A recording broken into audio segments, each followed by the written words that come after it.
అతడు హోటల్కి వెళ్ళాడు, భోంచేస్తున్నాడు. భోంచేసే ముందు కళ్ళు మూసుకున్నాడు, ప్రభువును స్తుతించాడు. భోంచేస్తూ పక్కనే బైబిల్ ఉంటే దాన్ని తెరిచి 4 వచనాలు చదువుకుంటూ ఉన్నాడు. ఈ లోపల ఒక కిరాతకమైన అల్లరి మోక, గూండాల మోక వచ్చింది.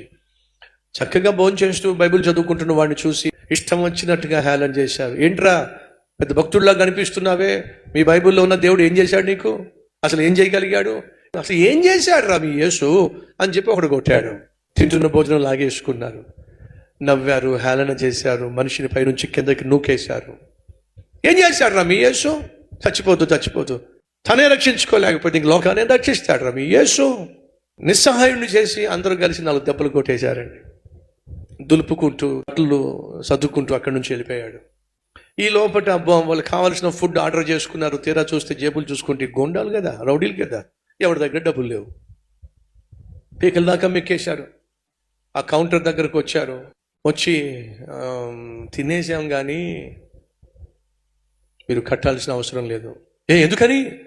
పాపం అభము శుభము ఎరుగనటువంటి ఆ క్రైస్తవుని పట్టుకుని కొట్టి ఏం చేశాడు రా మీ యేసు అని అంటే జవాబు కూడా చెప్పనివ్వకుండా కొట్టేశారుగా.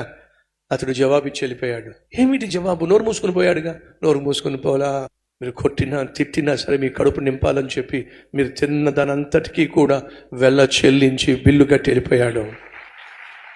ప్రియ సహోదరులు, ఏం చేశాడు యేసు అని లోకం ప్రశ్నిస్తుంది. ప్రశ్నించే ప్రతి ఒక్కడి కోసం యేసుక్రీస్తు శిలువలో వెళ్ళ చెల్లించి ఆయన వెళ్ళిపోయాడు పరలోకానికి. నువ్వు నేను చేసిన తప్పులకు, నువ్వు నేను చేసిన పాపాలకు శిక్షించబడాల్సింది మనం. ఆ శిక్ష మనం భరించలేమని, ఆ నరకంలో కాలిపోయి తగలడిపోయి యుగాలు ఏడుస్తూ ఉండలేమని ఆయన క్రయధనముగా తన ప్రాణాన్నే శిలువలో అప్పగించి మనందరికీ రావలసిన శిక్ష తన మీద వేసుకొని వెళ్ళ చెల్లించి ఆయన పరలోకానికి వెళ్ళిపోయాడు.